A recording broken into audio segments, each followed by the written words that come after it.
Hey everyone, Reid Henrichs at Valor. What we're going to talk about in this video today is using your pistol at distance and whether or not you need a red dot. Let's go ahead and get started.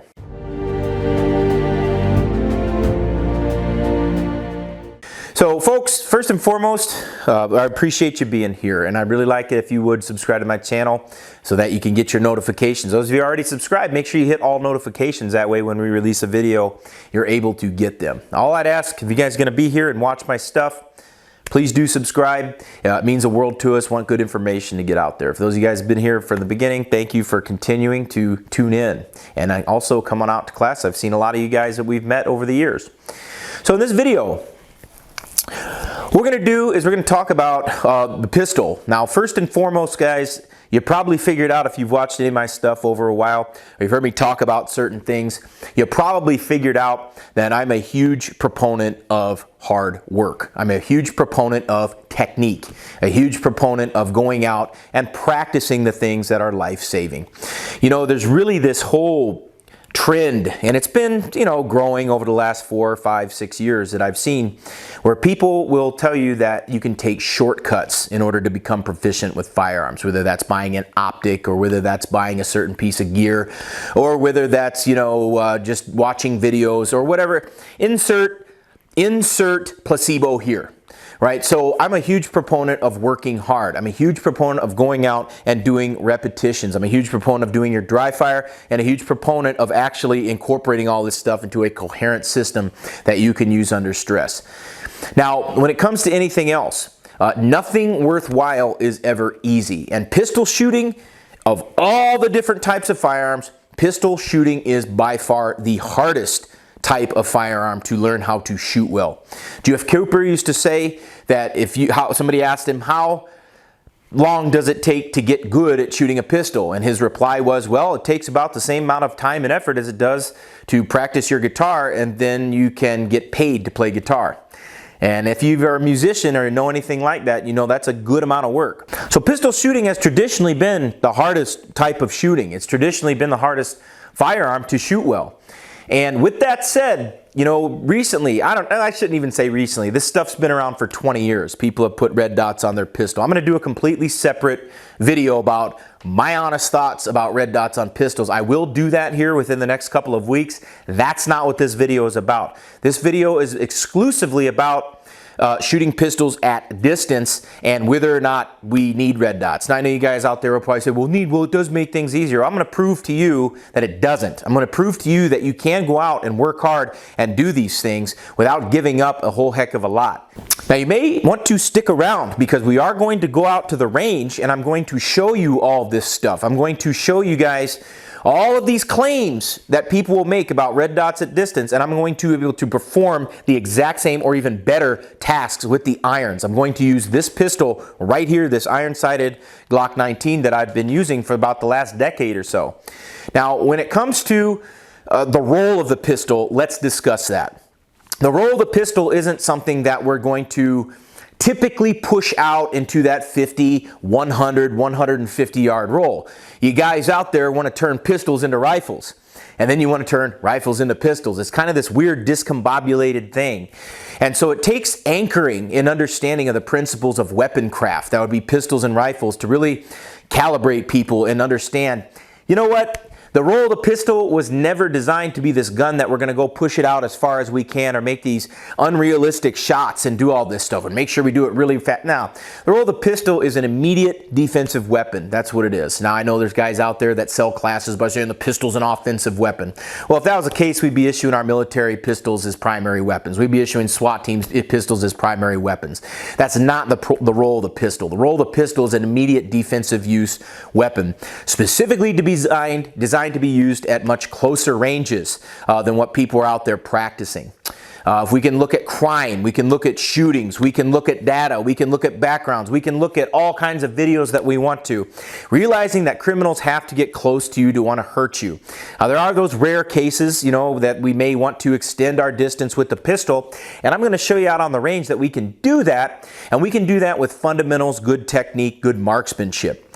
So for me, the role of the pistol is going to be closer range stuff. I'm not going to put a number on it, but let's just say this. You're probably going to be able to see the person's eyes. I'd also like to take this opportunity to differentiate between range shots and reality. Just because we can make a shot on the range, that doesn't mean that we should make that same distance shot in a real situation or real environment. For example, guys out there will go out and shoot bullseyes at 25, 30, 40, 50 yards, and they can shoot great bullseye shots. Now, we can all make those shots with enough practice, with enough hard work. We can make those shots pretty consistently on the range. In a real situation, we've got a lot of stuff to concern ourselves with. Innocent bystanders, background, a target that's moving rather than standing still. You know, we've got angles that we've got to break. We've got other things to consider. And in a real environment, guys, making a shot like that is a vastly different kettle of fish than it is just making a shot on the range. We also need to get rid of this whole idea that, oh, if I can make the shot on the range, I can make it in deadly force. That's not true. That may or may not be the case, but there's going to be a lot of other mitigating factors that happen in a real environment versus just standing on a flat range and pressing your buddies. And that brings me to my fourth point. How far or how fast is responsible, right?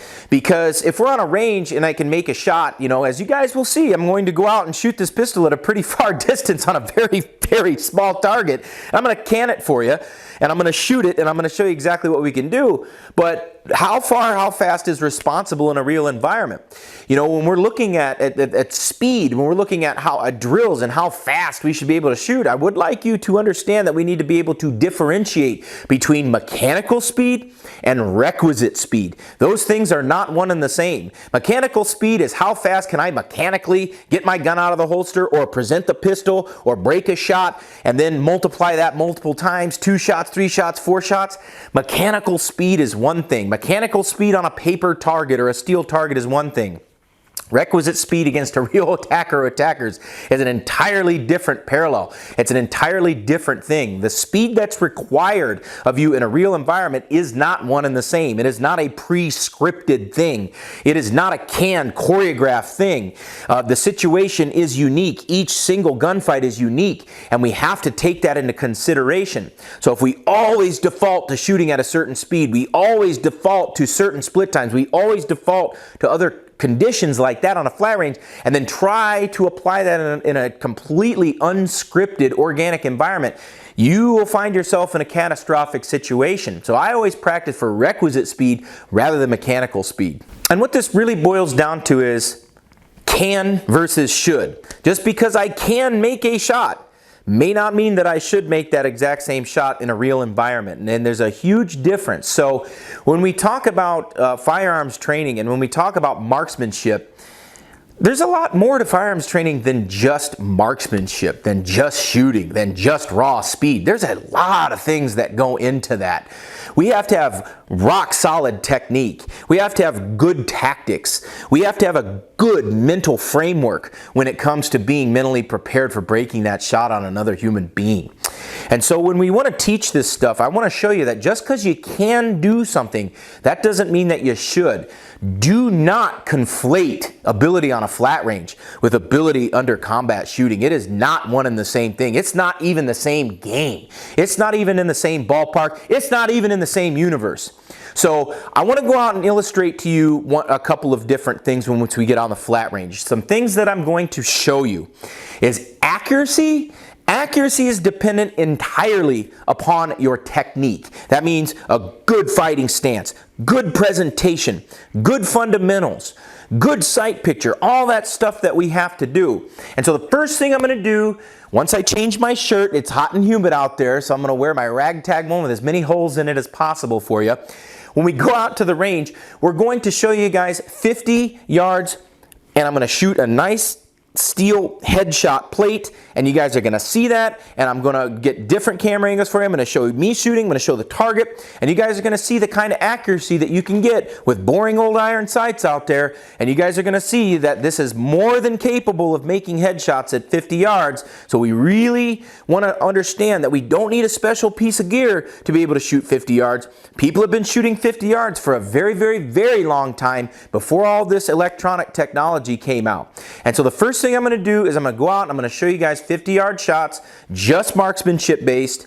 And then, because people always want to talk about speed, people are always going to talk about, oh, I need to come out of those from break shots good. I'm going to work from the holster at 50 yards on that same headshot target. And we'll see what we can do with these iron sights that supposedly slow you down at distance. And then what I'm going to do is I'm going to push all the way out to 150 yards on about a target maybe about this big, so not that big at all. And I'm going to show you guys, even at those extreme distances with a pistol, even those far, far away shots that people want to fantasize about, I'm going to show you what you can do with your iron sight. All right, ladies and gentlemen, I'm going to show you 50 yards right here. You guys can see 50-yard line. There is the target right there I'm going to shoot at. I'm going to have to get 2 camera angles on this one, all right? So what I want to do is I'm going to shoot 50 yards, 5-6 rounds, somewhere in there. We'll see how it goes.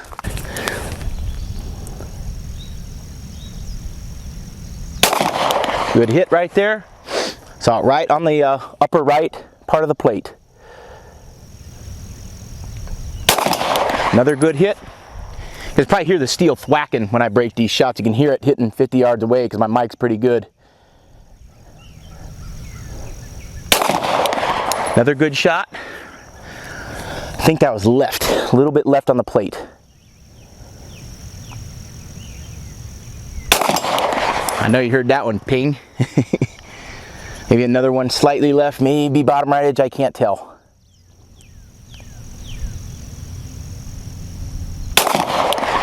Nice. And then one more.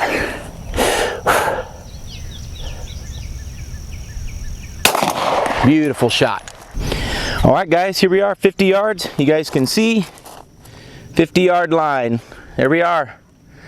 And I'm out here. I'm going to be standing right at this 50-yard line. Steel is up there. So you can see that little disc. A lot of times guys will say, man, well, if you got all day with irons, you can make headshots at 50. So I'm going to go right here, put some time on it. 2.5 seconds, 50 yards. That's pretty standard, I would think. I wouldn't really want to shoot faster than that on a headshot at 50 yards, because I think that's pretty stupid to try to rush a headshot at 50 yards. And especially when people move, you know, especially all that stuff. So what we're going to do is we're going to work from the holster at 50 yards. I'm going to show you guys, yep, can draw and shoot and hit headshot steel 2.5 seconds, somewhere in there. And we'll see what happens with these iron sights and ball ammo. Got my pistol here.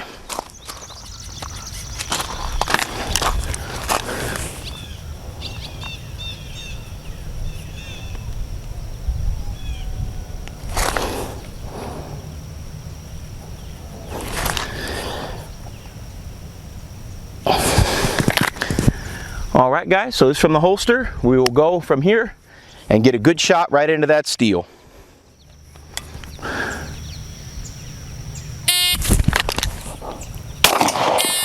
Enough said. First take. Right there, 2:03. So 2 seconds from the holster, iron sights, headshot on the steel, first take, but I need a red dot, right? All right, so some people will say, man, 50 yards, that's not that far, Reid. Red dot really shines past 100. Okay, cool story, man. So I've got a LaRue target out there about 150 yards away. I'm gonna shoot it with iron sights with my Glock 19 from 150 yards here. Try to get in frame for you. It's kind of hard to, you know, focus something 150 yards away and then me shooting it on here. So what we'll do is stand right about here and I'm gonna shoot that. I'm gonna knock that LaRue down. You guys will see it, hear it. All right, you hear it tink. You probably hit it at the bottom, so it won't knock over unless you hit it up real high. But that is a hit, 1 for 1. Let's try another one here. Yep, another hit. Yeah, I know you heard it. So you must have once again hit it a little bit lower. It'll only fall over if you hit it like up here. So I'll try to come up just a little bit, but I just hit a 2 out of 2 on a real small target. We'll try one more here.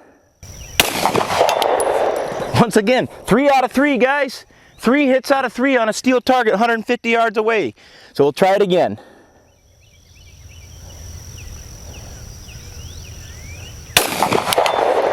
Four out of 4. So I just hit the steel target 4 times. That won't knock over because 9 mil at 150 yards really isn't too potent.